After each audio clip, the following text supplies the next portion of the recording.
Hey guys, so NootNoot here. Just going to be doing a few videos on Pixark, just showcasing some of the metas or some of the best ways to raid, um, and just giving you a bit more information on what would be the best way to do certain things. Alright, let's get it started. Alrighty, so today guys we're going to be doing a bit of a test on durability of building materials, just to find out what actually can damage what. So I'm in creative mode currently. It's telling me to do the tutorial. So yeah, we're just going to be testing out each of the weapons and seeing how much damage they can actually do, as there was actually a patch the other day, which pretty much happened straight after PvP got enabled because it was like a massacre. Anyone on official servers, you would have known that no base was left unturned. Everyone was raided pretty much, just as you could pretty much break any block with a few strikes of a sword. So now that they've updated it, I'm just going to give a little bit of a test to see what actually can damage what. So let's just go from the top and I'll work my way down and see what weapon would be most effective. So I'm pretty sure, yeah, it doesn't do steel. A copper sword I'm using currently, doesn't do any damage to steel, doesn't do any damage to volcanic rock, doesn't do any to iron foundation, doesn't do any to marble. Hey, get out of here, get out of here. Does a little bit to clay, but you're going to be there for a long time. Stone is about the same as clay. Okay. Wood, it does a little bit more, but still you're going to be there for a very long time. And thatch, which is a little bit better than wood, but you're not really going to be breaking into anyone's base with a copper sword. So next we'll try the bone sword. I'm fairly sure, yeah, won't hit any of them. So we'll just start from here. So I'll hit this. Again, does the same damage to structures. Okay, so that's good to know. Bone and the actual original one it won't matter which one you have. They'll both do the same damage. Okay. So now we'll move on to the primitive iron sword. So we're going from the copper to the iron. So let's, nope. Oh, it damages volcanic rock. That's good to know. Volcanic rock, for people that don't know, is something that you unlock fairly later in the game, at level 70. So the fact that it can damage that and by quite a bit, you'll still be there for a very long time, but yeah. Nothing to iron. Marble does about 7 damage. It should do about, yep, 7 to clay and 7 to stone. Oh, does a lot more than 7. Okay, so clay and marble are stronger, but only by a little bit. Wood, okay, it does, I want to say over, yeah, 25 damage per shot, 25 damage. And then thatch, it should hit pretty hard. Yeah, so 38. So 25, 38. So, I mean, you could raid wood and thatch with this, just by hitting constantly. I mean, you'll get into someone's base quickly if you have an iron sword. Wood's fine. I mean, you could even do stone. You just will be there for a very long time. Okay. But that's good to know. Even though stone is weaker, it has more health than the other two. Okay, so clay has less health, then stone, then marble. So you want to kind of use marble if you're in that stage, but it is very hard to find. Cool.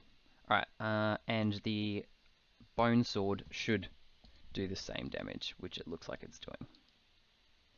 Don't these bone swords look actually amazing. Alright, moving on.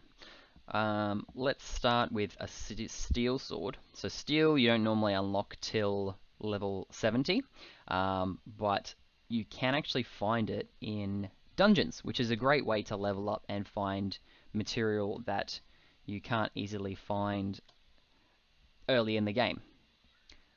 So steel does not damage steel, which is good. It damages volcanic rock by about 15. So that's pretty good. Let me just level up quickly. Iron, okay. It does 15 to iron as well. So 15 damage to iron's pretty good. You're going to be there for a while, but iron's hard to find, and making a whole base out of iron is not really the best.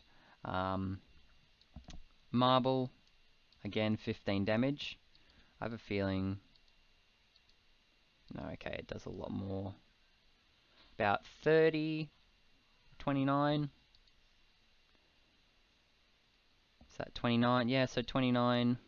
It demolishes wood, so definitely wood would be fine, stone would be fine, marble would be fine. Pretty much steel would be fine, anything from iron backwards. And it should be the same for the bone sword. Yep. Okay, good to know. Now, let's try the rocket launcher. So I'm really interested to see how much damage this rocket launcher can actually do. Now, this is just a standard rocket launcher. In dungeons, or after you defeating bosses, you might be able to find better ones, but this is just for test purposes, so I want to see how much damage it actually does. I might not, yeah, okay. Let's hit this one. Let's see how much that does. Okay. Not much at all. So Steel Foundation, OP. Like, you'll need a lot of rockets to be able to destroy one block. 14. Yeah, so that's only doing 60 damage, and that's a direct hit. Okay, let me hit. So it should theoretically blow up this in one shot, if it is as strong as I think it should be, which it didn't. It only did 100. Okay. So yeah, as soon as you get really up to this stage, you're going to be having a hard time because rockets are not cheap. So I suppose it's really a race to get to steel or even volcanic rock, just because of actually even iron. Iron you can't damage unless you've got a steel sword, so people would need to be at least like level 60 or 70 to actually raid your base. So that's actually not too bad. Okay, that's cool. So if you're doing low level raiding, I wouldn't really do it till you have an iron sword, and then you can at least damage everything before iron. Once you have a steel sword, then you can start breaking into those iron bases, and it's a lot easier to demolish the volcanic rock. For those in steel bases, you're going to have a fun time because it's going to take so many rockets to destroy that. Anyway, that's it for today's vid. I may actually add in the volts because I want to see how much damage I can actually do to a volt, because I'm pretty sure they should take the same amount as damage as iron. So I'll be back really quickly, and we'll check that out. Okay, welcome back, guys. So I've spawned in a volt. Let me just get rid of these two. And I just want to see how much damage I can actually do to one. So you need to make these out of steel, but I'm just interested to see if you can actually damage it with any of the other materials. So I doubt copper. Yeah, copper you can't damage at all. Let's try iron. Iron is a no-go as well. Steel, you can't even damage it with steel, so you'll need to use rockets. And with how underpowered rockets are, yeah, like, wow. That actually took a big brunt. So volts would be easy enough to break into with rockets, but steel not so much. So they actually get into the inner casing of someone's base, it would be very hard. But to get into the vault, oh, get out of my screen. To get into the vault itself would be, I wouldn't say easy, but it's a lot easier than breaking in. You could just keep shooting this. 3 rockets and it's already down a fifth of its health. So 15, 16 rockets and you're into a vault. Now bear in mind, vaults aren't that expensive to make, and you could make an outer casing for a vault, which is an easy way to make sure that people don't get your loot. And the cool thing is vaults don't drop either. You can actually place a vault up on this level and then have foundations underneath it, remove the foundations, put the foundations 2 lower, and place another vault underneath it, and you have 2 stacks of vault, which I'll showcase in another video. which is just a good way of storing your stuff. And anyway, thanks for coming with me today, and have a good one.